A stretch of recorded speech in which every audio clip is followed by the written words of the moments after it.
Moi, c'est la Terre. Au début, il n'y avait rien sur Terre. Je me sentais un peu seul. Du coup, j'ai eu l'idée de créer la vie. Des bactéries, des tétrapodes, des insectes, des dinosaures, des mammifères, des singes. Et puis, j'ai eu l'idée de créer l'homme. L'homme, la créature la plus ingénieuse qui soit. Vous avez cultivé, bâti, construit. Mais tout d'un coup, je sais pas. Vous avez perdu la tête. Vous vous êtes mis à me polluer, à détruire des paysages verdoyants et toutes les autres espèces. Vous avez déversé des poisons, déversé des ordures tout autour de vous. Vous avez construit des usines rejetant d'énormes fumées, encore des fumées et encore, abattu des forêts entières, pollué l'eau que vous buvez et consommez à grande échelle, prélevé mes ressources sans se soucier des conséquences. Vous exterminez d'autres espèces sans aucun respect, pour votre propre plaisir. Bref, vous détruisez votre propre maison, c'est-à-dire moi, la planète Terre. Il commence franchement à faire chaud là.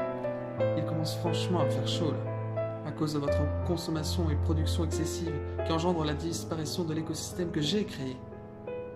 Il commence à faire chaud là. Très chaud. Il s'agit de mon avenir. Et donc du vôtre.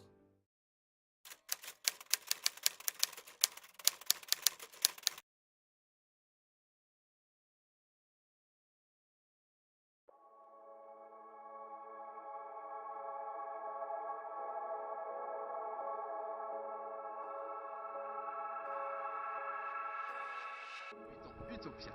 Parlons énergie. Ici, on n'utilise que les énergies renouvelables. Mais si, les énergies renouvelables, le vent avec les éoliennes, le soleil avec les panneaux solaires, ou encore l'eau avec les barrages, ainsi que la chaleur de la terre avec la géothermie. Tout ce qui est naturel est utile à la production d'énergie. Même nos excréments par exemple, avec la biométhanisation. Nos excréments, nos tours de pelouse, les boues des stations d'épuration sont transformés par un ensemble de micro-organismes. On obtient alors un biogaz constitué majoritairement de méthane. Ce biogaz, on va le valoriser selon nos besoins, soit en électricité, carburant ou en chaleur. En clair, l'avantage de la biométhanisation, c'est qu'à la fois elle produit de l'énergie, qu'elle réduit notre production de CO2 et que la substance restante est un fertilisant naturel. Super, non ?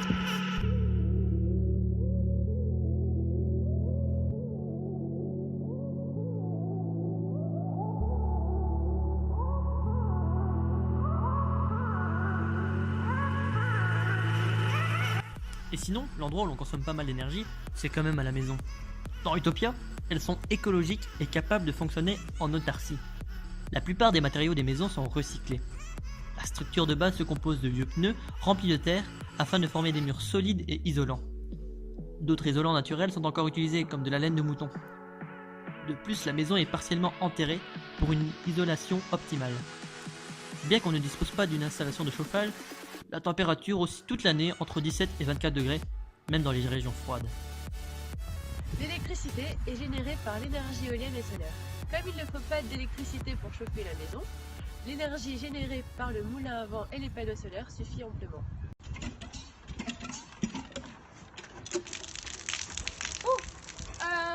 Nos maisons disposent d'un bassin qui accueille l'eau de pluie. Celle-ci est captée par le toit et filtrée afin d'obtenir l'eau parfaitement potable. Les eaux d'égout sales coulent dans une fosse septique et servent à arroser les plantes inconsommables ou sont envoyées vers une station d'épuration dont les boues sont apportées vers le centre de biométhanisation. Décorer les murs, rien de tel que les vieilles bouteilles en verre ou en plastique coloré, pour obtenir un superbe spectacle de lumière et de couleurs. C'est bien ça la vision d'Utopia. Tout est réutilisable, tout objet a une seconde vie. Dans Utopia, on ne prélève plus de nouvelles ressources, mais on réutilise et recycle constamment tout ce qu'on possède déjà. Tout se transforme et se retransforme. On ne retrouve pas de grandes industries, mais de petits ateliers de recyclage.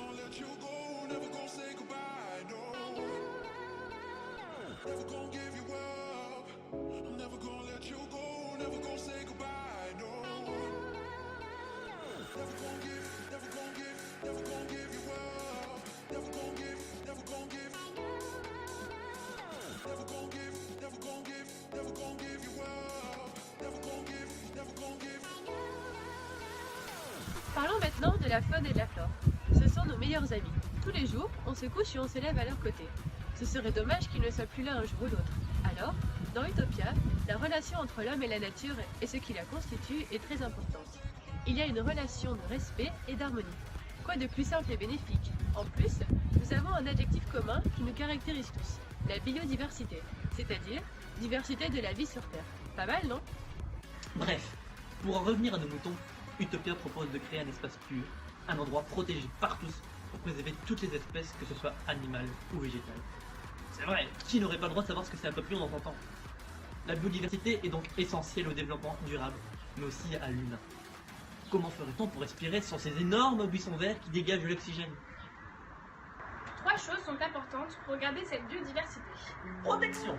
On admet l'exploitation des ressources naturelles par les activités humaines, mais vise à fixer des limites raisonnables pour permettre le renouvellement. Conservation! On conserve tout simplement un milieu naturel. Restauration! Cela a pour objectif de réintroduire la biodiversité et rétablir la santé des écosystèmes, soit en procédant à la réhabilitation de milieux dégradés, soit en réintroduisant des espèces en voie d'extinction dans leur milieu naturel. Dans Utopia, pas besoin de chercher pendant 2 heures un endroit sympa où vous promener avec votre chien ou vos amis. Il y a énormément de parcs, de cours d'eau, de quoi satisfaire tout le monde.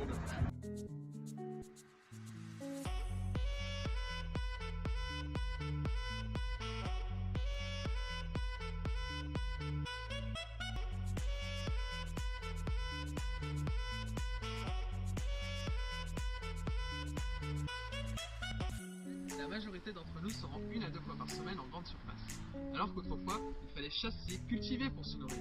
Nous n'avons plus qu'à pousser notre caddie et nous servir. C'est quand même beaucoup plus simple. Mais du coup, on oublie presque la vraie valeur des choses. On veut de tout à n'importe quel moment de l'année. Ce n'est pas très responsable tout ça. Il n'y aurait que des petits commerces avec un grand choix de produits locaux, de saison, qui seraient cultivés de la meilleure façon possible, sans pesticides. L'objectif serait de produire des produits en plus petite quantité, mais de meilleure qualité, sans polluer notre environnement, sans le détruire. Mais le consommateur doit aussi y mettre du sien. Pour éviter d'avoir trop de déchets, il faut simplement acheter au fur et à mesure et selon nos vrais besoins. Attention, cela ne veut pas dire qu'il faut se priver. Merci. La meilleure moyen de consommer serait d'acheter des produits peu emballés. Pour cela, il suffit de privilégier les produits en vrac et à la coupe. Et malgré les idées reçues, ces produits-là sont beaucoup moins chers que les produits déjà emballés. Pensez également à ramener vos propres récipients et vos sacs. C'est tout bénéf. Dans Utopia, nous avons décidé qu'il n'y ait plus de voitures. Les réseaux routiers sont uniquement consacrés aux transports en commun, piétons et aux cyclistes. Les transports en commun sont gratuits et fonctionnent tous soit au biogaz formé à partir de nos excréments ou à l'électricité produite naturellement. On a des biobus, des biotrams, on a même des vélobus, où tous les passagers pédalent pour aboutir à destination. Pour le voyage, puisque découvrir le monde reste important pour les connaissances, ils sont rendus possibles grâce aux avions fonctionnant à l'électricité. De plus, les habitants d'Utopia, ayant de très bons rapports avec les animaux, consomment très peu, voire pas du tout de viande pour certains. En sachant qu'aujourd'hui, un seul kilo de viande consomme 5 kg d'aliments et 15 000 litres d'eau. Quant à la politique, tout est basé autour de la planète. Pour chaque décision politique, une étude scientifique est faite sur les conséquences environnementales de celle-ci.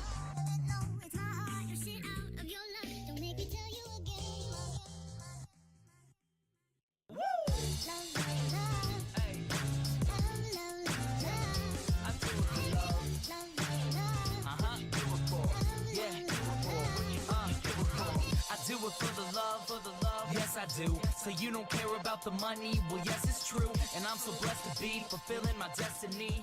All material things could mean less to me.